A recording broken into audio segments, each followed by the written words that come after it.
ओम शांति। अगर हम खुद के जीवन को देखते हैं, अपनी मन की स्थिति को चेक करते हैं, आसपास सृष्टि पर जो हो रहा है वो देखते हैं, दुख, दर्द, अशांति, चिंता, नफरत, इसको स्वाभाविक हमने मान लिया है और हम अपनी दुनिया को घोर कलयुग कहते हैं। लेकिन क्या ये दुनिया सदा इसी तरह घोर कलयुग रहेगी और कितना ये कलयुग अतीत हो जाएगा? परमात्मा का हमसे वायदा है कि जब जब इस सृष्टि पर धर्म की ग्लानि होगी तो मैं स्वयं सृष्टि परिवर्तन के लिए अवतरित होऊंगा। धर्म की ग्लानि अर्थात आत्मा अपने स्वधर्म से, अपने ओरिजिनल स्वरूप से पूर्ण रीति परिवर्तन हो गई। काम, क्रोध, लोभ, मोह, अहंकार, ईर्ष्या, द्वेष, इसको ही अपना संस्कार मान लिया और फिर जैसा संस्कार वैसा ही संसार होगा। तो संसार कलयुगी रात्रि के दौर से गुजर रहा है और अब ये सिर्फ रात्रि नहीं रही, अब ये घोर रात्रि हो गई है। लेकिन घोर रात्रि के बाद सवेरा तो आना ही है, कलयुग के बाद सतयुग तो आना ही है। लेकिन ये सतयुग आएगा कैसे? हम आत्माएं जो अपने धर्म से पूर्ण रीति हट चुके हैं, धर्म अर्थात आत्मा का निज धर्म, आत्मा के मूल संस्कार, हम वापस अपनी वो संपूर्ण पवित्रता, शक्ति, प्यार, उस स्थिति पर हम वापस कैसे पहुंचेंगे? क्योंकि सतयुगी संसार लाने के लिए तो सतयुगी संस्कार चाहिए। तो सतयुगी संस्कार हमारे बनेंगे कैसे? इसीलिए इस घोर रात्रि के समय ही परम धाम से निराकार परमात्मा शिव, निराकार परम आत्मा शिव, ज्योति बिंदु है ना, शिव जिसको हम प्यार से शिव बाबा कहते हैं, निराकार परमात्मा शिव स्वयं इस रात्रि के समय ही इस सृष्टि पर अवतरित होते हैं। इसीलिए हम कहते हैं शिव रात्रि, रात्रि के समय अवतरित होते हैं ना, इसीलिए महाशिवरात्रि। निराकार परमात्मा शिव सृष्टि पर अवतरित होकर हमें ज्ञान की बूंद बूंद समझाते हैं, अर्थात हमारे बुद्धि रूपी कलश में ज्ञान की बूंद हर रोज हर रोज हर रोज परमात्म ज्ञान की बूंद बुद्धि रूपी कलश में पड़ती जाती है। इसीलिए तो शिवलिंग के ऊपर एक कलश दिखाते हैं और जिससे जल की बूंद बूंद बूंद बूंद पड़ती जाती है। जैसे जैसे इस ज्ञान की बूंद बूंद बुद्धि के अंदर पड़ती जाती है, बुद्धि स्वच्छ दिव्य बनती जाती है, तो हमारा जागरण होता है। कौन सा जागरण? अज्ञान की नींद से जागरण। कौन सा अज्ञान? सबसे पहले ज्ञान की बूंद जो पड़ती है वो ये, मैं शरीर नहीं हूँ, मैं ये नाम, ये पढ़ाई, ये पोजीशन, ये संपत्ति, ये रिश्ते, ये सब कुछ मेरा है, लेकिन ये मैं नहीं हूँ। मैं तो इन सबको निभाने वाली, इस शरीर को यूज करने वाली, मैं चैतन्य शक्ति, मैं आत्मा हूँ। ये पहली ज्ञान की बूंद हमारा जागरण करती है। हम अज्ञान की नींद में सोए हुए थे, इन सारी चीज़ों को ही मैं समझ लिया था। दूसरी ज्ञान की बूंद कि समय कौन सा चल रहा है? सृष्टि परिवर्तन का, कलयुग का समय चल रहा है, लेकिन बहुत जल्दी सतयुग हम सबको मिलकर बनाना है। तो समय का ज्ञान भी परमात्मा स्वयं अवतरित होकर हमें देते हैं। सतयुग था, त्रेता युग था, द्वापर युग था, कलयुग आया, घोर कलयुग आ गया, लेकिन फिर सतयुग आना है। सतयुग, त्रेता, द्वापर, कलयुग में इस सृष्टि चक्र को क्रॉस करने वाली मैं आत्मा हूँ। जैसे हम ही सुबह में होते हैं, दोपहर में होते हैं, शाम में होते हैं, फिर रात में होते हैं, फिर रात के बाद घोर रात्रि होती है, फिर हम उठते हैं, जागरण होता है, स्वच्छ होते हैं, शुद्ध होते हैं और हमारा सवेरा शुरू हो जाता है। ये 24 घंटे का चक्र रोज चलता है। इसी तरह सृष्टि चक्र में मैं आत्मा ही सत्युगी दिव्य आत्मा थी। नीचे उतरते उतरते मैं आत्मा ही आज कलयुग में विकारी, तमोगुणी, इम्प्योर आत्मा बन गई हूँ। ये ज्ञान की बूंद पड़ते ही जागरण होता है, क्योंकि हमने तो समझा हम कमज़ोर हैं, हम शक्तिहीन हैं, हम कुछ नहीं कर पाते। परमात्मा आकर हमें इस अज्ञान की नींद से जगाते हैं कि मैं शुद्ध पवित्र आत्मा, मेरा मूल संस्कार शांति, शक्ति, प्यार, सुख, ज्ञान, आनंद, ये मेरा मूल संस्कार है। अज्ञानवश तो हम इन सारी चीज़ों को बाहर ढूंढ रहे थे, मांग रहे थे, प्यार मिले, सुख मिले, शांति मिले। जागरण कि ये तो मेरा अपना संस्कार है, मैं ही पवित्र आत्मा हूँ, मैं ही शांत स्वरूप हूँ। जागरण हुआ। अज्ञान की नींद से जागे, लेकिन कब जागे? जब ज्ञान की बूंद बूंद बुद्धि में आई। कब पड़ी? जब परमात्मा कलयुगी रात्रि के अंदर निराकार परमात्मा शिव सृष्टि पर अवतरित हुए। इसीलिए शिवरात्रि के दिन जागरण होता है, जागरण होता है।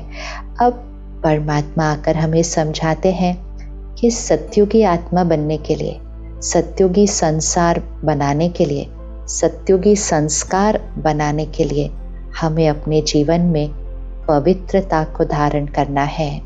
तो सर्वप्रथम हम पवित्रता की प्रतिज्ञा करते हैं। इसलिए शिवरात्रि के दिन हम शिवलिंग पर दूध या जल चढ़ाते हैं। तो दूध जल चढ़ाना अर्थात प्रतिज्ञा करना, प्रतिज्ञा करना कि हम मन, तन, धन, वचन, कर्म, संबंध सब में पवित्रता, शुद्धता, प्योरिटी लेकर आएंगे।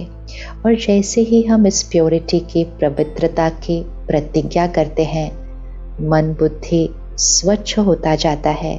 तो ऐसी स्थिति में परमात्मा को याद करना बहुत सहज हो जाता है। पहले क्या अनुभव करते थे कि भगवान को याद करने बैठते हैं, लेकिन मन इधर उधर भटकता है। लेकिन ज्ञान की बूंद पड़ती गई, जागरण हुआ, पवित्रता की प्रतिज्ञा की, मन बुद्धि स्वच्छ होने लगी, तो ऊपर वाले के साथ वास करना बहुत सहज और सरल हो गया। उपवास, इसीलिए तो हम शिवरात्रि के दिन उपवास करते हैं। तो उपवास अर्थात सब कुछ करते हुए यहाँ पर ऊपर वाले के साथ वास करना, यहाँ सबके साथ वास करना, सबके साथ रहना, सारे कर्म करना, संबंध निभाना, सब कुछ बहुत एक्यूरेटली करना। लेकिन यहाँ परमात्मा के समीप रहना, उसके साथ वास करना, क्योंकि जिसके संग में रहेंगे उसके जैसे बनते जाएंगे ना। तो परमात्मा के संग में रहना। लेकिन ये संग में हम कैसे रह पाए? क्योंकि हमने पवित्रता की प्रतिज्ञा की।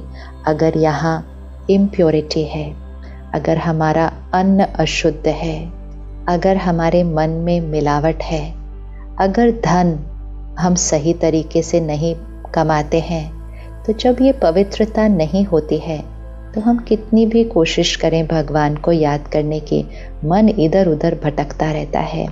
लेकिन पवित्रता की प्रतिज्ञा करने के बाद उपवास करना बहुत ही सहज हो जाता है, स्वाभाविक हो जाता है। भगवान को याद करना नहीं पड़ता, याद नेचुरल रूप में रहती है। और जिसकी याद में रहेंगे, जिसके संग में यह रहेंगे, कर्म करेंगे, लेकिन कर्म योगी होकर करेंगे। तो जिसके संग में रहेंगे फिर उसके जैसे बनते जाएंगे, उसके जैसे बनते जाएंगे। तो हमारी वृत्ति में परिवर्तन आता है। तो उपवास को व्रत करना भी कहा जाता है, तो वृत्ति परिवर्तन हो जाती है। सबसे पहला परिवर्तन तो मैं आत्मा हूँ और उससे सारे परिवर्तन आने लगते हैं।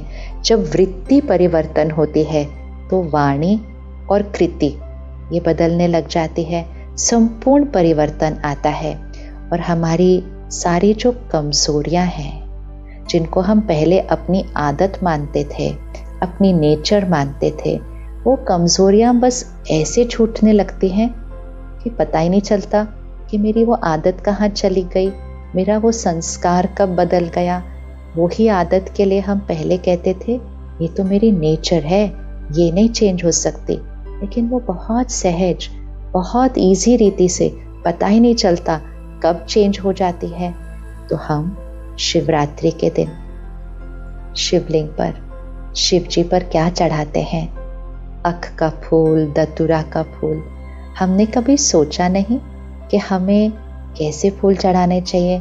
हमें तो सबसे सुंदर, सबसे अच्छी सुगंध वाले फूल चढ़ाने चाहिए, लेकिन हम ये जहरीली फूल क्यों चढ़ाते हैं?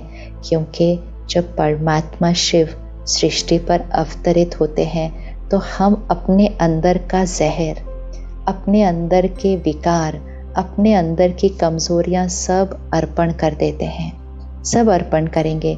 क्योंकि जब तक हम अपने कलयुगी संस्कार अर्पण नहीं करेंगे तब तक सत्युगी संस्कार बनेंगे कैसे? और जब तक सत्युगी संस्कार बनेंगे नहीं तो सत्युगी संसार आएगा कैसे?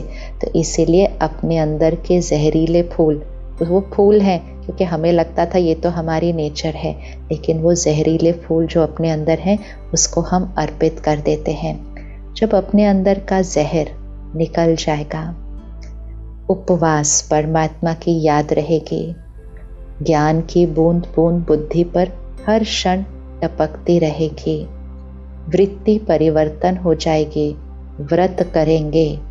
जब ऐसा होगा तो फिर जीवन कैसा बन जाएगा? वो जीवन होता है अति इंद्रिय सुख का जीवन। इंद्रियों से ढूंढने वाला जीवन नहीं कि मुझे कहाँ से खुशी मिले, किससे प्यार मिले, इंद्रियों का नहीं, अति इंद्रिय सुख का जीवन, अति इंद्रिय नशे में रहने वाली आत्मा, जिसको कहेंगे स्पिरिचुअल इंटॉक्सिकेशन। इसीलिए कुछ भाई बहने शिवरात्रि के दिन भांग का सेवन करते हैं। कभी हमने सोचा कि जिस दिन व्रत करना है, जागरण करना है, तपस्या करनी है, उस दिन भांग ले लेंगे तो कैसे करेंगे हम अपनी तपस्या, व्रत और जागरण? लेकिन वो भांग उस नशे का प्रतीक है जो आत्मा अनुभव करती है, ईश्वरीय नशा, ईश्वर के ज्ञान का, ईश्वर की शक्ति का, ईश्वर की पालना का नशा और अति इंद्रिय सुख का नशा। वो नशा इस जीवन में स्थायी रहता है, ये एक दिन का नहीं लेकिन स्थायी नशा रहता है। तो आज हम सब अपने आप से प्रतिज्ञा करेंगे कि इस घोर कलयुग के अंत पर वो निराकार परमात्मा शिव बाबा सृष्टि पर अवतरित हो चुके हैं, सृष्टि पर अवतरित हो चुके हैं। लेकिन कोटों में कोई में कोई पहचानेंगे, लेकिन हम सब तो वो है ना हम वो कोटों में कोई में कोई, उसको पहचानेंगे। उसको पहचानने की विधि क्या है? बहुत सिंपल।